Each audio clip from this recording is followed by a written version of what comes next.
Want to sound like you really know what you're doing on guitar, even if you're just getting started?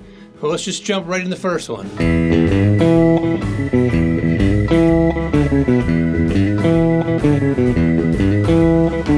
So that first one was Truckin'. The song is in the key of E, just revolving around an E chord. So let's look at that little intro riff. It is playing an open E, and a couple times, then we've got 3 to 4, and you hammer it down. So jumps up to a higher E a couple times, and then real quick, kind of like a 1, 2, 3, 5, 4, 2, and that's it.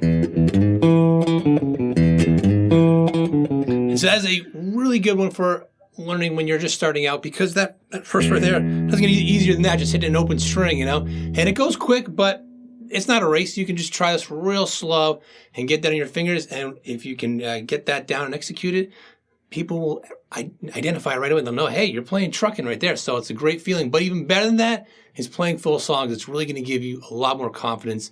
And I have a free little mini course teaching Ripple. I'll put a link down below if you want to check that out. But let's jump right into the next one to see what's going on.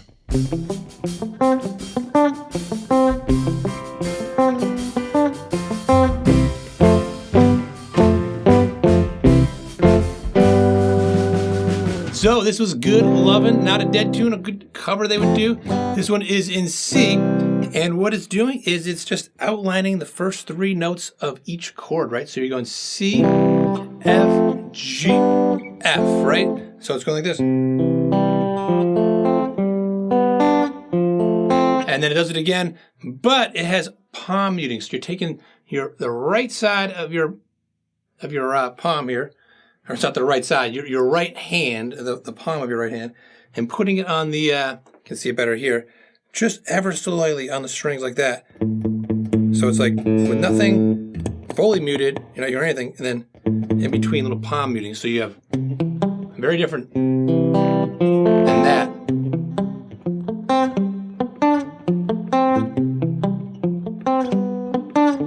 Then it goes just playing the bottom 2, so now it's a little bit more in your face. Jumps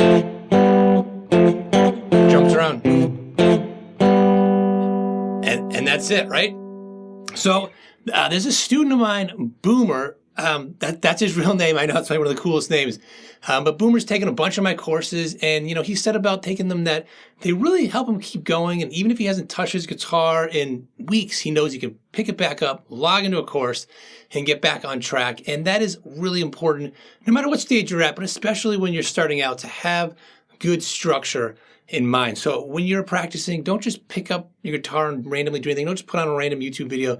Really make sure you got a plan what's going on. It's going to not only help motivate you, but it's going to help you kind of keep you on track and have you kind of build off of what you've learned. And with that in mind, let's just jump into the next one. Keep the structure going.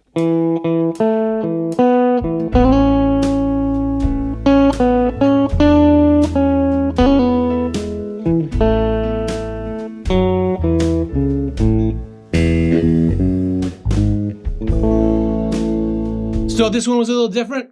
This is not so much of a guitar part as it's an actual solo, right? It's an intro solo, but I think that even as a beginner, it's good to learn little solos like this. This is a real simple one. It's nice and slow. It is from It Must Be the Roses. Normally, this version is acoustic. The track I've got is from referencing Reckoning, but it's on electric here. It's fine too. So what we have going on here is in the key of A, and it starts off with a little guitar thing before the band kicks in. It goes, slides up to here. So it's all leading up to that note there. And then a little quick thing right there, 4, 6, 4. That's just outlining the E chord, but here. And then just down the pentatonic scale. Skipping one note there, and then classic little lead into the A. Right, like that, right? So let's jump right into the next one, see what's going on with that.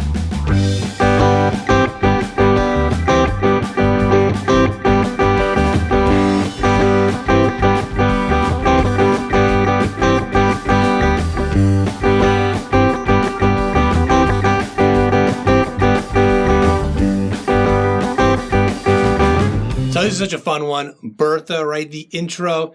It's really just jamming on a G chord, right? And this isn't exactly how they're doing it. It's just like a little bit easier way of doing it.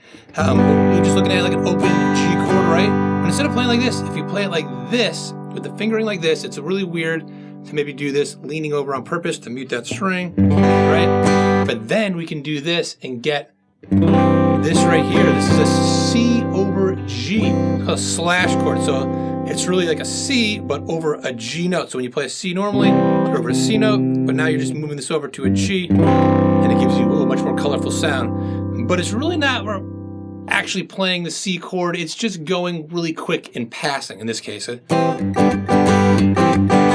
it starts off with G, does the quick passing.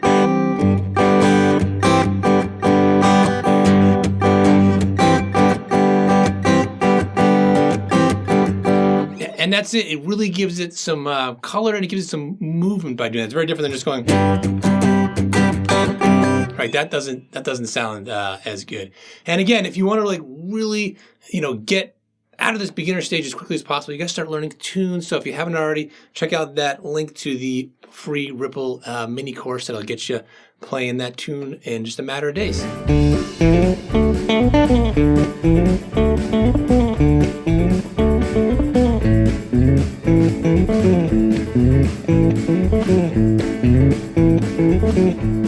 So that last one was a real barn burner, but again, these can just be played much slower when you're just learning something. You don't have to put on the record and or put on whatever the MP3 or the video, whatever these days, and just play right along with it. You just take it slow at your own pace, or you can throw it into, if you got an MP3, throw it into a slowdown thing and try it at a much slower pace, like half the speed or less or whatever, But this one is Mexicali Blues.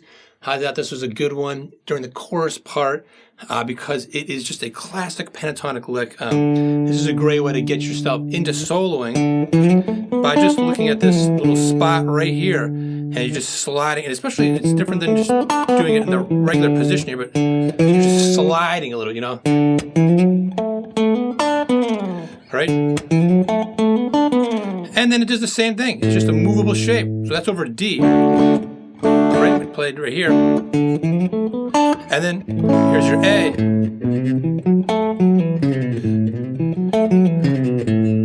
And that's it. So it's a really good thing to learn because that's just for soloing, you take those notes there, you just play around it, you can play around chords. Got the next one, move it over here. You don't even have to even know that much of what you're doing. You're just going to get this little box, use your ears, and improvise around, and you can be making up your own solos on the spot, And these parts, they're all a great start, but if you really want to move beyond the beginner stage, like I said, the key is to learning full songs, start to finish. So check out this video next for 5 must-learn Grateful Dead songs. They'll get you there a whole lot faster.